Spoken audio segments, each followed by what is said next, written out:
নিজেরা টাকা পাঠাবেন না, সবাইকে অনুরোধ করবেন বাংলাদেশে যাতে রেমিটেন্স পাঠানো বন্ধ রাখে। Remittance shutdown, completely remittance shutdown. এভাবেই গেল বছরের ১৯ জুলাই রাতে সামাজিক যোগাযোগ মাধ্যম ছেয়ে যায় প্রবাসীদের রেমিটেন্স শাটডাউন ক্যাম্পেইনে। দেশের অর্থনীতির চালিকা শক্তি হিসেবে পরিচিত রেমিটেন্স বন্ধ করে প্রবাসীরা হয়ে ওঠেন জুলাই গণ অভ্যুত্থানের বাকবদলের অন্যতম অংশীদার। বিশ্বের বিভিন্ন দেশে থাকা বাংলাদেশি প্রবাসীরা এখন সংখ্যার হিসেবে কোটির বেশি। দেশের যে কোনো সংকটে বরাবরের মতোই নিঃসংকোচে বিলিয়ে দেন সবটা উজাড় করে। জুলাই গণ অভ্যুত্থানে দৃশ্যপটে না থেকেও পুরো আন্দোলনের বাঁক ঘুরিয়ে দেয়া প্রবাসীদের অবদান অনেকটা নীরব বিপ্লবের মতোই। কোটা সংস্কার আন্দোলনের জেরে সরকারের দমনপীড়নে দেশ যখন অগ্নিগর্ভ, তখন সুদূর প্রবাসে থেকেও দেশের জন্য প্রাণ আনচান করা প্রবাসীরা থাকতে পারেননি চুপ করে। নিজ নিজ জায়গা থেকে এগিয়ে এসেছেন সর্বাত্মকভাবে। বিশেষত দেশের অর্থনীতির মূল চালিকা শক্তি হিসেবে পরিচিত রেমিটেন্সে আঘাত করে কাঁপন ধরিয়ে দেন সরকারের বুকে। দেশে দেশে বিক্ষোভ আর প্রতিবাদে ফেটে পড়েন পর্দার আড়ালে থাকা রেমিটেন্স যোদ্ধারা। দেশের সকল আয়োজনে উপেক্ষিত থাকা প্রবাসীরা দেশের প্রয়োজনে আবারও জানিয়ে দেন নিজেদের অর্থনৈতিক ও রাজনৈতিক প্রভাব।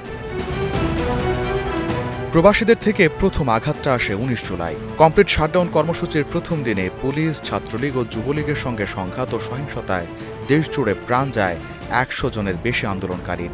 এরই মাঝে রাত ৯টায় হঠাৎ করে ইন্টারনেট বন্ধ করে দেয় সরকার। দেশের এমন অস্থিতিশীল সময়ে পরিবার থেকে পুরোপুরি বিচ্ছিন্ন হয়ে পড়েন হাজার হাজার মাইল দূরে থাকা কোটি বাংলাদেশি প্রবাসী। উদ্বিগ্ন প্রবাসীরা এবার ক্ষোভে ফুঁসে উঠে ঘোষণা দেন সরকারকে অসহযোগিতার। শুরু হয় রেমিটেন্স শাটডাউন ক্যাম্পেইন। তাতে যোগ দিয়ে মধ্যপ্রাচ্য, এশিয়া, ইউরোপ, আমেরিকা, এমনকি দূর আফ্রিকায় থাকা বাংলাদেশিরাও বন্ধ করে দেন রেমিটেন্স পাঠানো। এতে বড় ধরনের ধাক্কা লাগে দেশের রিজার্ভে। বেকায়দায় পড়ে হাত জোড় করে প্রবাসীদের সমর্থন চান সাবেক তথ্য প্রযুক্তি প্রতিমন্ত্রী জুনায়েদ আহমেদ পলক, কিন্তু কাজে আসে না কিছুই। প্রবাসী আয় কমে যায় ৮০ থেকে ৯০% পর্যন্ত। শুধু রেমিটেন্স নয়, ইন্টারনেট ব্ল্যাকআউটে যখন পুরো বিশ্ব থেকে দেশকে বিচ্ছিন্ন করে রাখে পতিত সরকার, তখন বিশ্বজুড়ে বাংলাদেশের প্রকৃত অবস্থা তুলে ধরতে অসামান্য ভূমিকা ছিল প্রবাসীদের।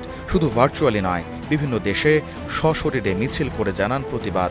সভা সমাবেশ নিষিদ্ধ থাকা মধ্যপ্রাচ্যের দেশ সংযুক্ত আরব আমিরাতের কয়েকটি শহরে মিছিল করে গ্রেপ্তার হন বাংলাদেশি প্রবাসীরা। যাবজ্জীবন সহ বিভিন্ন মেয়াদে সাজা দেয়া হয় এসব প্রবাসীদের।